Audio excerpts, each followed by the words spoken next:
This is Michael Lukes, and today I'm going to show you how to publish a community post on YouTube.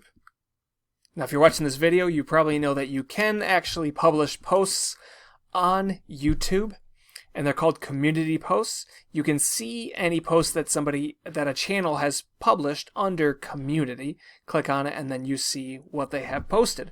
Now, these posts are different than videos, obviously. You can publish different forms of content, from GIFs to images to video files and links. And so the way you do this, you can only access community posts if you have over 1,000 subscribers. Here on the How to Livable channel, we have 2,000, and we have the community section, so you know we're good. All you do is go up here to where you would upload videos, you click it, and then there is Create Post as an option. If you do not have over 1,000 subscribers on your channel, you'll only have these first two options. So you go ahead and click on Create Post, and then you will go up to the Create Post page. I'm going to go ahead and copy over the content that I'm going to create, and it's just going to be a simple message here.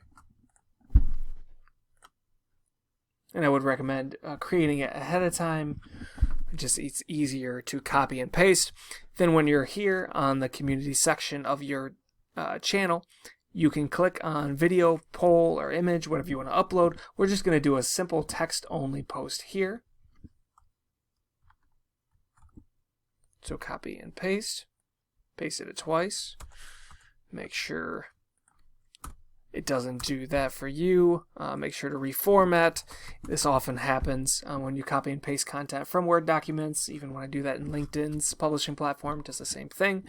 And then when you're ready to go, you go ahead and post. When people visit your channel in the community section, they'll see it. It will also show up in somebody's home feed if they are subscribed to you. So it's a really good way to engage your users, to inform them of new videos. It's kind of a less intrusive way to show them new videos. If you don't want to alert all your subscribers when you have published a new video, you might do that. But if you don't, then putting a community post is a good way to bring their attention to that. And you can also ask them questions about it. You can poll them about the video too. And the polls are really powerful in here. I've seen a lot of content creators utilize the poll feature to get a lot of engagement on their posts, sometimes up to like 25 to 30% engagement, which is just insane. So that is how to create a community post on YouTube in 2020. Check it out. Please leave any comments or questions below, but good luck, and I'd love to check out your community post on YouTube. Thanks, guys.